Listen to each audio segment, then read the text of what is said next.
नहमदुहु व नुसल्ली अला रसूलिहिल करीम अम्मा बाद फ़अऊज़ु बिल्लाहि मिनश शैतानिर रजीम बिस्मिल्लाहिर रहमानिर रहीम रब्बि इश्रह ली सदरी व यस्सिर ली अमरी वहलुल उक़्दतम मिन लिसानी यफ़क़हू क़ौली।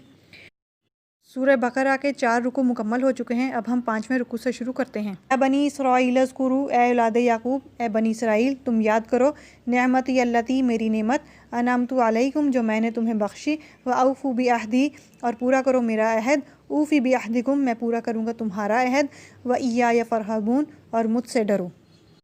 यहाँ पे अल्लाह ताला बनी इसराइल से फरमा रहे हैं कि ए बनी इसराइल तुम याद करो मेरी नेमत को जो मैंने तुम्हें बख्शी हैं, यानी जो मैंने तुम्हें इतनी ज़्यादा नेमतें अता की हैं ना, उनको याद करो। अब यहाँ पे सवाल ये है कि बनी इसराइल यानी औलाद याकूब कौन थे और इन पर नेमतें कौन कौन सी थीं।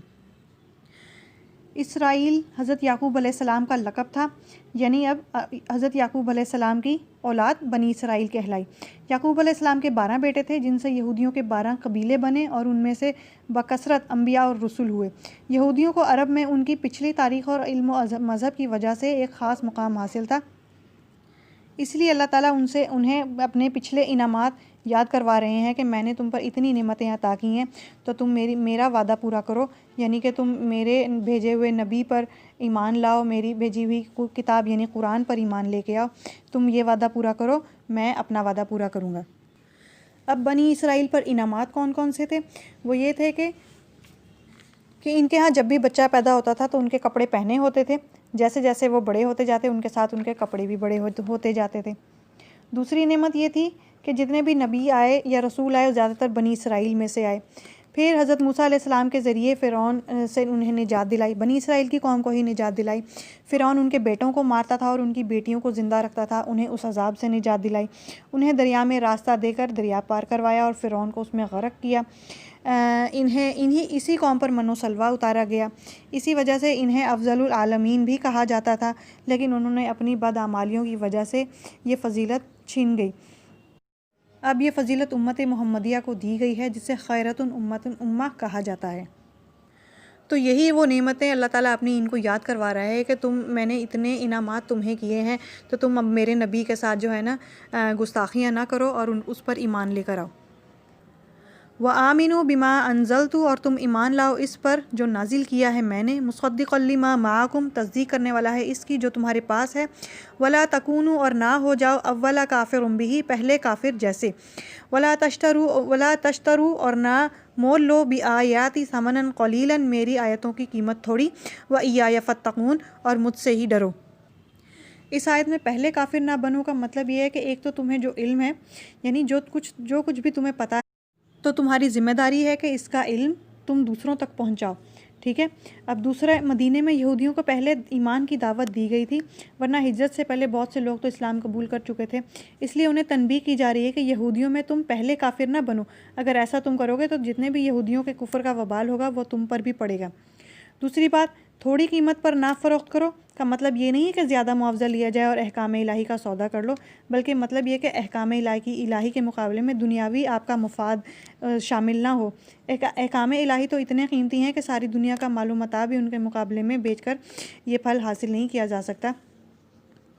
और दूसरी बात कि ये आयत काब बिन अशरफ और दूसरे उलमा के हक़ में नाजिल हुई जो अपनी कौम के जाहिलों से जो है पैसे लेते थे और उन पर जो है मुकर्रर करते थे कि उन्हें फल और नकदी वगैरह दें, तो कि उन्होंने अपनी किताब में हज़ूर सल्लल्लाहु अलैहि वसल्लम की सिफ़त को चेंज किया, यानी उन्हें बदला कि अगर हम जो है हज़ूर सल्लल्लाहु अलैहि वसल्लम की तमाम तारीफ़ात अपनी तौरात में जो है जो भी हमारे लिखी हुई है या अल्लाह ताला ने उतारी है, तो वो अगर हम अपनी कौम को सुनाएंगे तो वो जो है इस पर ईमान लाएंगे। इसलिए उन्होंने आप सल्लल्लाहु अलैहि वसल्लम की तमाम सिफ़ात अपनी किताब में से तब्दील कर ली, और फिर जब उनसे लोग पूछते थे तो वो इस चीज़ को छुपा लेते थे और वो हरगिज़ ना बताते थे।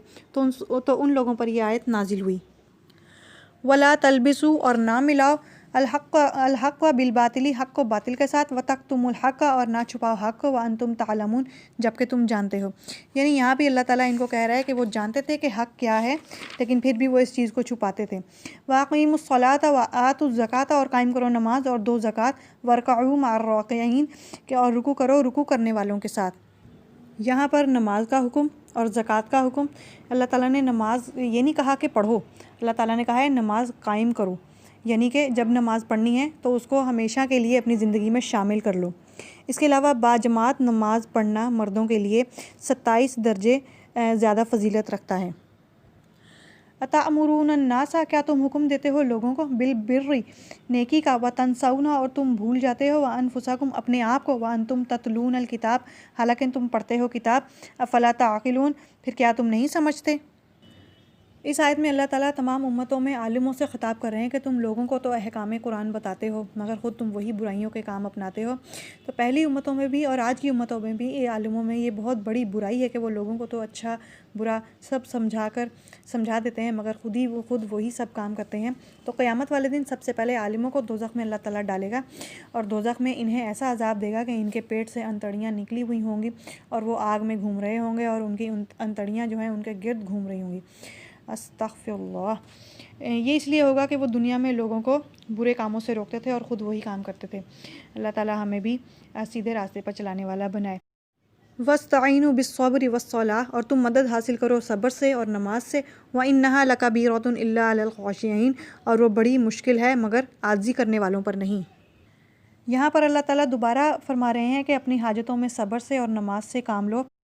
صبر اور نماز ہر اللہ والے کے دو بڑے ہتھیار ہیں۔ نماز کے ذریعے سے ہر مومن کا رابطہ اللہ تعالیٰ سے جڑ جاتا ہے جس سے اللہ تعالیٰ کی تائید اور نصرت حاصل ہوتی ہے۔ صبر کے ذریعے سے کردار کی پختگی میں اور دین میں استقامت حاصل ہوتی ہے۔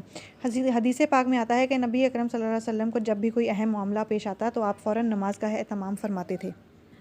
اب یہاں پہ نماز کی پابندی تو عام لوگوں پر بہت مشکل ہے لیکن خشوع و خضوع کرنے والوں کے لیے بہت آسان ہے، بلکہ اطمینان اور راحت کا راستہ ہے۔ یہ کون لوگ ہیں؟ وہ جو قیامت پر پورا یقین رکھتے ہیں۔ گویا قیامت پر یقین اعمال خیر کو آسان کر دیتا ہے، یعنی کہ قیامت پر یقین رکھنا ہمارے کاموں میں آسانی پیدا کرتا ہے اور آخرت سے بے فکری انسان کو بے عمل بلکہ بد عمل بنا دیتی ہے۔ الذین یظنون، وہ لوگ جو یقین رکھتے ہیں، انہم ملاقو، کہ وہ اپنے رب سے ملنے والے ہیں، ربہم، اپنے رب سے، وانہم الیہ راجعون، اور یہ کہ وہ اسی کی طرف لوٹنے والے ہیں۔ یعنی کہ مومنین کے لیے بشارت ہے کہ آخرت میں ہمیں دیدار الہی کی نعمت ملے گی۔